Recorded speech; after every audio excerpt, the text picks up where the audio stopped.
આખરે 5ના ટકોરે 7મું અને છેલ્લા ચરણનું મતદાન પૂર્ણ થઈ ગયું છે, પરંતુ રિઝલ્ટ તો હજી 4 તારીખે આવશે. પરંતુ એક સામાન્ય નાગરિક તરીકે આપને એક ચોક્કસથી પ્રશ્ન થાય કે જીતશે તો જીતશે આખરે કોણ? કોણ જીતશે? જીતશે કોણ? આખરે જીતશે તો જીતશે કોણ? ગમે એટલા સવાલ થતા હશે ને, તો પરંતુ રિઝલ્ટ તો 4 તારીખે જ બહાર પડશે. 4 તારીખે જ આપને ખબર પડશે કે એનડીએની સરકાર બની છે કે પછી ઇન્ડિયા ગઠબંધનની. પરંતુ આ 4 તારીખ પહેલા જ આપણને ખબર પડી શકે છે કે આખરે કોની સરકાર બની રહી છે. કેમ? આપણે બધાને ખબર પડી ગઈ છે કે હું શેની વાત કરી રહ્યો છું.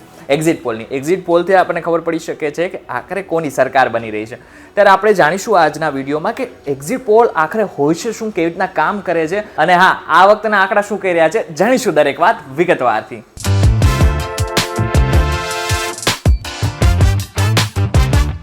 હેલો ફોક્સ, VTVGujarati.com પર તમે જોઈ રહ્યા છો ડેઈલી ડોઝ અને હું છું કરણ. આપણે બધાએ એક્ઝિટ પોલનું નામ સાંભળી લીધું છે. હવે એક્ઝિટ પોલ છે ને એક મેથોડોલોજી પર કામ કરે છે, જેની અંદર કોઈ પણ મીડિયા હાઉસ અને અથવા તો એક પર્ટિક્યુલર એજન્સી હોય છે જે આ એક્ઝિટ પોલ કન્ડક્ટ કરાવતું હોય છે. હવે મહત્વની વાત તો એ છે કે આ થાય છે કેવી રીતના, તો જ્યારે પણ મતદાન થતું હોય ને ત્યારે મીડિયા હાઉસના રિપ્રેઝેન્ટેટિવ ત્યાં પહોંચે છે અને ત્યાં લોકોને પૂછે છે કે તમે કોને મત આપ્યો.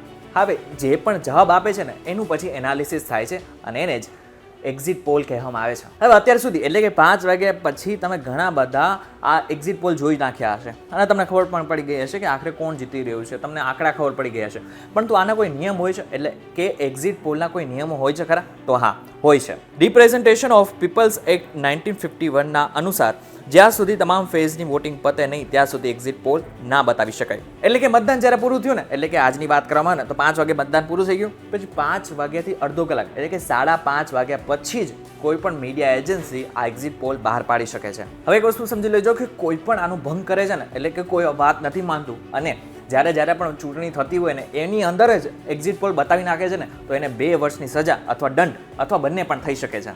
તો એ તમને એક પ્રશ્ન થતો હોય છે કે આખરે એવું તો શું હોય છે, શા માટે દંડ રાખવામાં આવ્યો, કે પછી એવું તો શું છે કે પછી ચૂંટણી પત્યા પછી જ એક્ઝિટ પોલ બહાર પાડવામાં આવશે? તો તમને જણાવી દઉં કે જ્યારે પણ જેટલા ચરણનું મતદાન થતું હોય ને, હવે એ ચરણની અંદર જ જો એક્ઝિટ પોલ બહાર પાડી નાખવામાં આવે, એટલે કે જો ગુજરાતનું જ્યારે મતદાન હતું ત્યારે ગુજરાત મતદાન પૂરું થયા બાદ જ જો કોઈ પણ પ્રકારનું એક્ઝિટ પોલ બહાર પાડવામાં આવે છે ને, તો એની સીધી અસર આગળના જેટલા પણ ચરણો હોય છે ને એમાં થઈ શકે છે, એટલે કે એની ઇમ્પેક્ટ પડી શકે છે. એટલા માટે જ એક્ઝિટ પોલ હંમેશા જેટલા ચરણો હોય ને એ બધા જ પૂરા થયા બાદ બહાર પાડવામાં આવે છે. ત્યારે હજી તમને એક પ્રશ્ન થતો હશે કે જ્યારે ભાઈ રિપ્રેઝેન્ટેટિવ આનું એનાલિસિસ કરવા જાય, લોકોને પૂછવા જાય કે ખરેખર તમે કોને મત દીધો છે, ત્યારે એ વ્યક્તિ સાચું જ બોલે?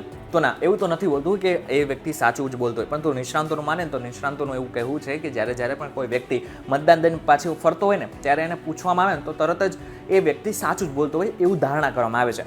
પરંતુ હા, એક વસ્તુ સમજી લેજો કે એ વ્યક્તિ સાચું જ બોલે છે એવું જરૂરી નથી હોતું.